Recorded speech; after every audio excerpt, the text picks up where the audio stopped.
नमस्कार मित्रों, आपके अपने YouTube चैनल ज्योतिष जागरण में आपका स्वागत है। जैसा कि जानते हैं मित्रों कि हम लोग फलित ज्योतिष पढ़ रहे हैं। इसमें हम लोग पहले नक्षत्र, राशि और अब भाव के विषय में पढ़ रहे हैं। तो जैसा कि आज हमने लिखा है लग्न स्पष्ट, इससे पहले हम आपको बता चुके हैं कि लग्न पत्रिका में 12 भाव होते हैं।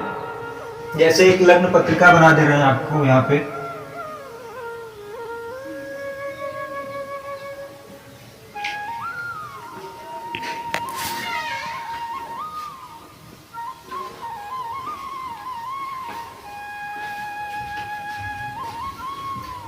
ये लग्न पत्रिका हो गई। इसमें 12 भाव होते हैं। 1 2 3 4 5 6 7 8 9 10 11 12। हमने पिछले पाठ में सभी भावों को एक एक नाम से याद करने के लिए बताया था। जैसे ये तन भाव हो गया, ये धन भाव हो गया, ये बल भाव हो गया, ये सुख भाव हो गया, ये प्रेम भाव हो गया, ये रोग ऋण शत्रु का भाव हो गया, ये भोग का भाव हो गया, ये आयु का भाव हो गया, ये भाग्य का भाव हो गया, ये कर्म का भाव हो गया, ये लाभ का भाव हो गया और ये व्यय का भाव हो गया। इस तरह से हमने पिछले पाठ में आपको बताया था।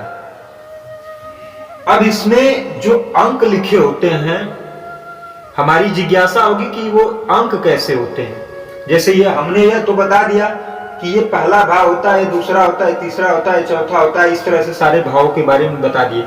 लेकिन कभी देखते हैं कि यहाँ पे एक की जगह 5 अंक लिखा हुआ है, तो हमको आज ये समझना है कि वो 5 अंक क्या होता है।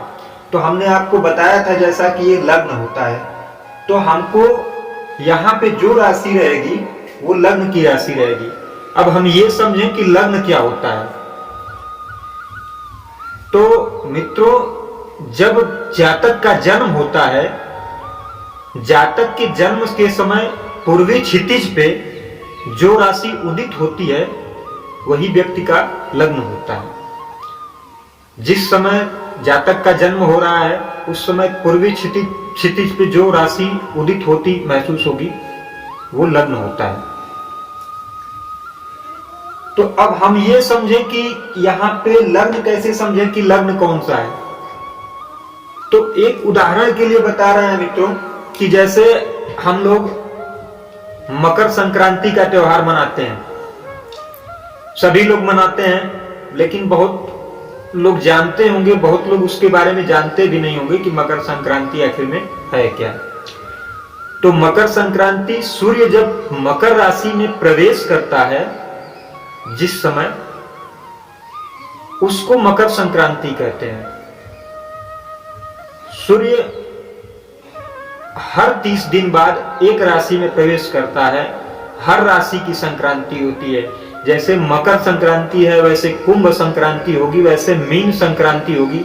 सभी राशियों में प्रवेश करता है सूर्य और 30 दिन बाद उस राशि से निकल जाता है।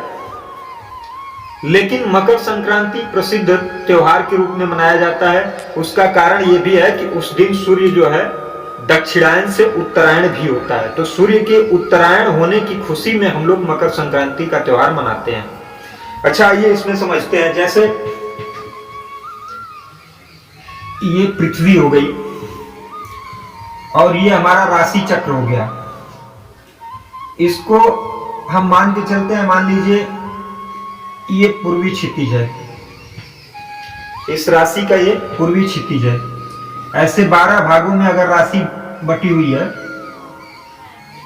तो ये पूर्वी क्षितिज है। अब जिस समय ये पूर्वी भाग पृथ्वी का जिस राशि के सामने आएगा सूर्योदय के समय, अच्छा ये भी समझ लीजिए कि सूर्य जिस राशि में रहता है सूर्योदय के समय पूर्वी क्षितिज पे वही राशि रहती है। जैसे अगर सूर्य मकर राशि में है तो 30 दिन तक सूर्योदय के समय मकर राशि ही रहेगी। यहां पे मान लीजिए ये सूर्य है, ये पृथ्वी है। इसमें एक चीज और हमको समझना है कि साइंस कहता है कि सूर्य स्थिर है, सूर्य के चारों तरफ सारे ग्रह चक्कर लगाते हैं। हम लोग भी यही मानते हैं, लेकिन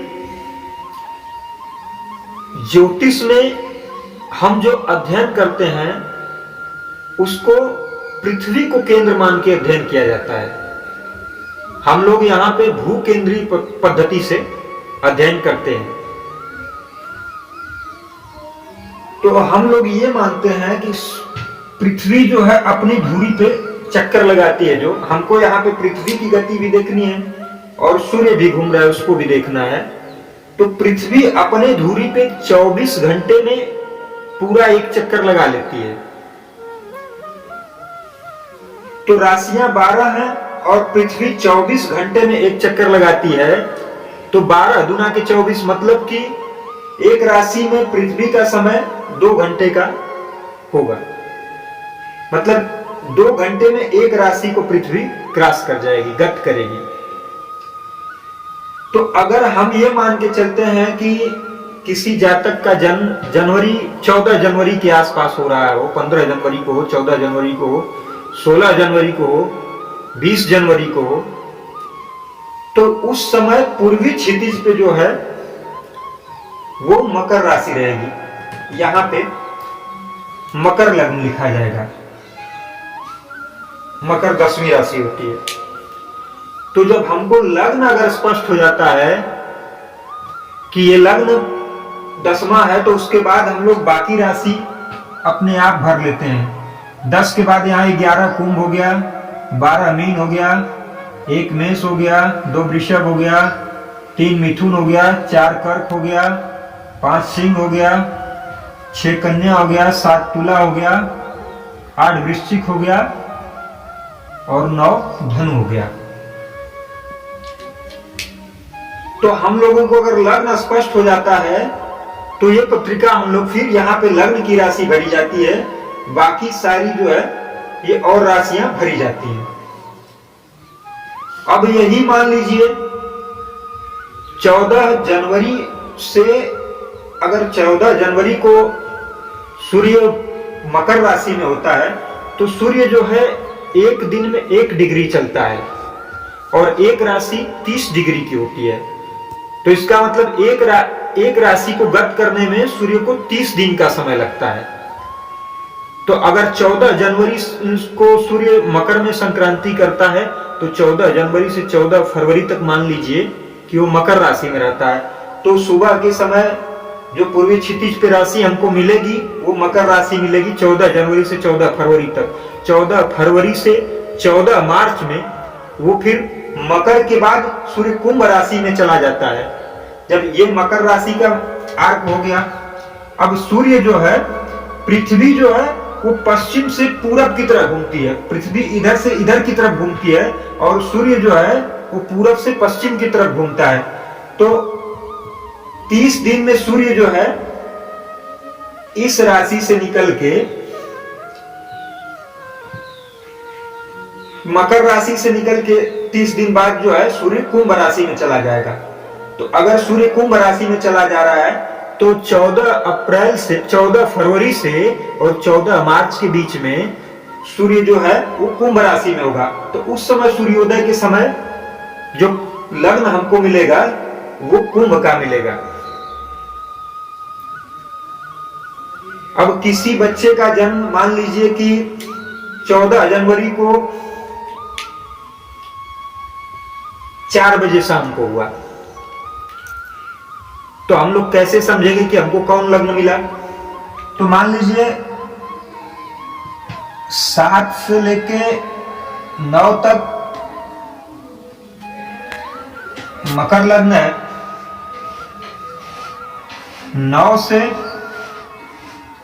11 तक कुंभ लग्न हो गया,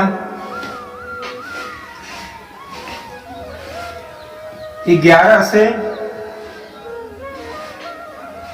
1 तक मीन लग्न हो गया, 1 से 3 तक मेष लग्न हो गया,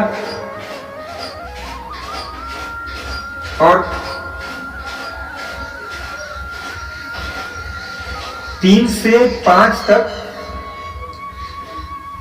वृषभ लग्न हो गया।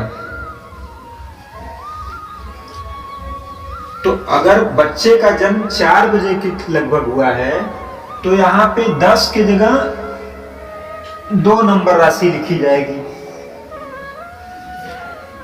अगर यहां पे 2 नंबर राशि लिखी जाती है तो फिर हम यहाँ पे 3, यहाँ पे 4, यहाँ पे 5, यहाँ पे 6, यहाँ पे 7, यहाँ पे 8, यहाँ पे 9, यहाँ पे 10, यहाँ 11, यहाँ 1, नहीं यहाँ 12 और यहाँ 1 ऐसे भर देंगे।